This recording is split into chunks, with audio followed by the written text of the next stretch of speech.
അപ്പം നമ്മുടെ എല്ലാവർക്കും ബൂം ബാങ്ക് ഫാമിലിയിലുള്ളവർക്കും നമ്മുടെ ഫ്രണ്ട്സിനും എല്ലാവർക്കും നമ്മുടെ ഈ ഓണാഘോഷ പരിപാടിയിലേക്ക് സ്വാഗതം. ബൂം ബാങ്കിൻ്റെ അപ്ഡേറ്റ് ആണ് ചോദിക്കുന്നതെങ്കിൽ നമ്മളിപ്പം ഡബ്ബ് കഴിഞ്ഞു, ഫൈനൽ എട്ടിലേക്ക് പോവുകയാണ്. അതിനോടൊപ്പം തന്നെ മ്യൂസിക് സ്റ്റാർട്ട് ചെയ്തിട്ടുണ്ട്. ബാക്കി റിലീസ് എപ്പോഴാണെന്നൊക്കെ പ്രൊഡ്യൂസേഴ്സ് പറയും.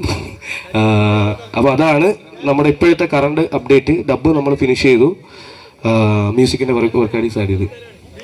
ഓക്കെ, അപ്പോൾ എന്തായാലും നമ്മൾ പൊളിക്കുന്നത്. ഇനി നമ്മൾ സിദ്ധാർത്ഥേട്ടൻ, ഗോകുലൻ ചേട്ടൻ, നമ്മുടെ ബാക്കിയുള്ളവരെല്ലാം വന്നുകൊണ്ടിരിക്കുകയാണ്. അപ്പോൾ എല്ലാവരും എത്തും. അപ്പം ബാക്കി നമുക്ക് വഴിയെ പിടിക്കാം. ഓക്കെ, ഈ പടത്തിൻ്റെ എല്ലാമായ അതേപോലെ തൻവി ഒരു കാറ് ബുക്ക് ചെയ്തിട്ടുണ്ട് ഈ ഓണ പരിപാടിക്ക് ശേഷം. ആ കാറ് ബുക്ക് ചെയ്തിട്ടുണ്ട്, അതിപ്പോൾ അനൗൺസ് ചെയ്യും ഏത് കാറാണ് എന്താണൊക്കെ. കാരണം മൊത്തം ഇവന്റും കോർഡിനേറ്റ് ചെയ്തത് തൻവി മാത്രമാണ്, വേറെ ആർക്കും ഇതിൽ പങ്കില്ല. പടത്തിന്റെ ഏകദേശം പരിപാടികളൊക്കെ തീർന്നു വരുന്നു. ഒക്ടോബർ നവംബർ ആയിട്ട് നമ്മളത് റിലീസ് ചെയ്യും. ഇപ്പം നമുക്ക് എന്ത് ചെയ്യാം, ഒഫീഷ്യൽ പരിപാടികളൊക്കെ ഒന്ന് മാറ്റി വെച്ചിട്ട് ഓണം എന്ത് ചെയ്യാം, അടിച്ചു പൊളിക്കാം എല്ലാവർക്കും കൂടിയിട്ട്. ഞാൻ എന്ത് ചെയ്യാം, സിജു ചേട്ടന് കൊടുക്കാം, കുറച്ച് ആളെന്തെങ്കിലുമൊക്കെ പടത്തിനെ പറ്റിയും ഓണത്തിനെ പറ്റിയൊക്കെ പറയും. എല്ലാവർക്കും നമസ്കാരം. ആദ്യം തന്നെ അഡ്വാൻസ് ഹാപ്പി ഓണം വിഷസ്. നമ്മൾ ഈ പറഞ്ഞ പോലെ പാക്കപ്പ് കഴിഞ്ഞിട്ട് നമ്മളെല്ലാവരും ഒരുമിച്ച് ഒത്തുകൂടുന്നത് എന്നാണ്. നമ്മൾ ഇടയ്ക്കിടയ്ക്കൊക്കെ ഒത്തുകൂടുന്നുണ്ടായിരുന്നു.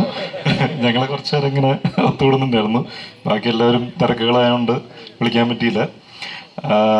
അപ്പോൾ ഒരുപാട് സന്തോഷം. എന്താ പറയുക, ഈ സിനിമ ചെയ്ത് കഴിഞ്ഞപ്പോൾ നമ്മളെല്ലാവരും തന്നെ ഒരു ഫാമിലി പോലെ തന്നെ ആയി മാറിയിട്ടുണ്ട്. അപ്പോൾ അതുകൊണ്ട് തന്നെയാണ് ഈ ഓണാഘോഷവും പരിപാടിയൊക്കെ ആയിട്ട് നമ്മൾ ഒത്തുകൂടുന്നത്.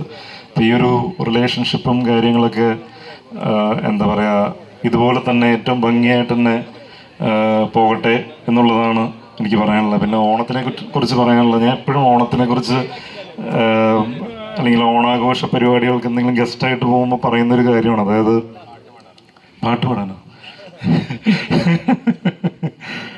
അല്ല, ഈ എന്താ പറയുക, ഓണത്തിൻ്റെ ഞാൻ ചെറുപ്പത്തിൽ കേട്ടേക്കുന്ന പരിപാടി എന്ന് പറഞ്ഞു കഴിഞ്ഞാൽ ആ കാലത്ത് കള്ളമില്ല, ചതിയില്ല, എല്ലാവരും ഒരേപോലെ ജീവിച്ചിരുന്നു എന്നുള്ളതാണ്. ഈ ഓണത്തിന് നമ്മൾ പൂക്കളൊക്കെ ഇടുമ്പോൾ നമ്മൾ കാണാറില്ലേ, പല പല കളറുകളിൽ പൂക്കൾ വെച്ചിട്ട് പൂക്കളിട്ടിട്ട് ഭയങ്കര രസമാണ് എല്ലാം ഒരുമിച്ച് നിൽക്കുമ്പോൾ. അപ്പോൾ അതുപോലെ തന്നെ നമ്മളെല്ലാവരും അതുപോലെ തന്നെയാണ്. എല്ലാവരും പല പല കഴിവുകളും പല പല പൂക്കൾ പോലത്തെ ആൾക്കാരാണ്. നമ്മൾ ഒന്നിച്ച് നിൽക്കുമ്പോൾ ഭയങ്കര രസമാണ്. അപ്പോൾ ഇതുപോലെ തന്നെ ഈ ലോകത്ത് ഞാൻ ചുറ്റും നോക്കുമ്പോൾ മൊത്തം എല്ലാവരും ഒരുപാട് ഹേറ്റഡും അങ്ങനെ സാധനങ്ങളാണ് എല്ലാവരും അങ്ങോട്ടും ഇങ്ങോട്ടും പാസ് ചെയ്തുകൊണ്ടിരിക്കുന്നത്. അപ്പോൾ എന്തിനാണ് ഏതിനാണെന്നുള്ളത് മനസ്സിലാവുന്നില്ല. പലതും നോക്കുമ്പോഴും, അല്ലെങ്കിൽ വാർത്തകളാണെന്നുണ്ടെങ്കിൽ അതൊക്കെ നോക്കുമ്പോഴാണെങ്കിലും കൂടുതലും എന്താ പറയുക, നെഗറ്റീവ്സ് ആയിട്ടുള്ള സാധനങ്ങളാണ് എല്ലാവരും അങ്ങോട്ടും ഇങ്ങോട്ടും പാസ് ഓൺ ചെയ്തുകൊണ്ടിരിക്കുന്നത്. Okay, thank you. അടുത്തതായി പടത്തിനെ പറ്റി പറഞ്ഞില്ല. പടം ഗംഭീര പരിപാടിയായിട്ട് വന്നിട്ടുണ്ട്.